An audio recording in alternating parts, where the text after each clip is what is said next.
Hey guys, it's family night, kind of, sort of live. I mean, I'm alive, Miss Lauren's alive, but you're going to be watching this on a recording this week because our church is having a night of worship on Sunday night, and we wanted everybody to be able to be there for that, whether you come to church to worship or if you watch it online. We didn't want to interfere with that, so we recorded this early for you to watch now, or whenever you watch it. You may watch it after the night of worship's happened, and if so, now go search for it and watch it next. But the main thing is, we still wanted our kids to have a story this week, didn't we, Miss Lauren? We did. So, do we have a good story this week? Oh, we have a good story. How do you know? It starts out as a sad story, but it's a good story because I told the story this You week. told the story? Well, hey, let's watch Miss Lauren tell the story. All right. Hi, boys and girls. Miss Lauren here again, and I want to tell you another Bible story. Do you remember our stories about Joseph last month? Well, today I want to tell you a story that happened during the life of Abraham, who was Joseph's great-grandfather. That's right, Joseph's father was Jacob, Jacob's father was Isaac, and Isaac's father was Abraham. Now, Abraham's wife Sarah had a slave named Hagar. Now, we know that means that Hagar had to do whatever Sarah said. Hagar had a son named Ishmael. Sarah could not have any children for a long time, but finally, when she was 90 years old, God gave her a son. And that son was Isaac, who was Joseph's grandfather. While Sarah and Abraham were celebrating their son Isaac, Sarah saw that Ishmael, that's Hagar's son, who was around 16 years old, making fun of little Isaac, and she got mad. She told Abraham to send Hagar and Ishmael away. Abraham did not want to do it, but God told him that he would protect them. Let me read the rest of the story from the Bible. And I'm also going to show you pictures on this flannel graph. This is from Genesis 21, 14 through 20. Early the next morning, Abraham got some food and a bottle of water. The bottle was made out of animal skin. He put it on Hagar's shoulder.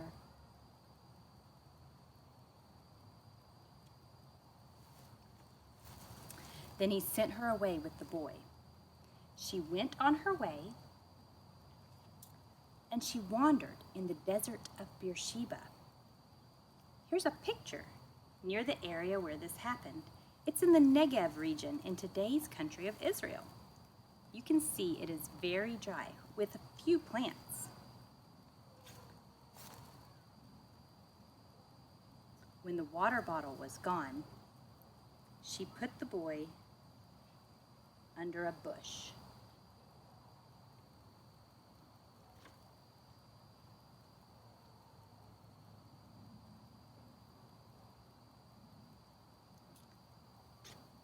And then she sat down about as far away as a person can shoot an arrow.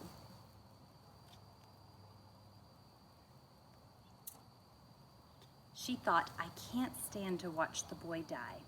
And as she sat there, she began to sob. Have you ever been so sad or worried that you just cry out loud? I have, and it's no fun. But listen to this. God heard the boy crying. Then the angel of God, look at this.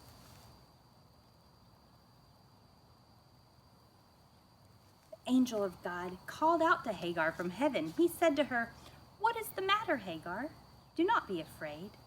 God has heard the boy crying as he lies there.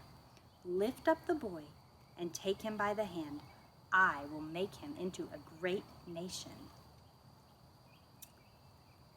And then God opened Hagar's eyes, and she saw a well of water.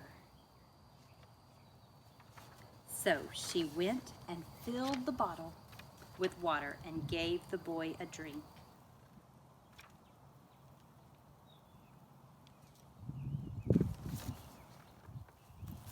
God was with the boy as he grew up. He lived in the desert, and he learned to shoot a bow and arrow. Wow. Hagar had given up hope, it seems, and all she could do is cry. But guess what? God heard her cries, and he heard the cries of her boy.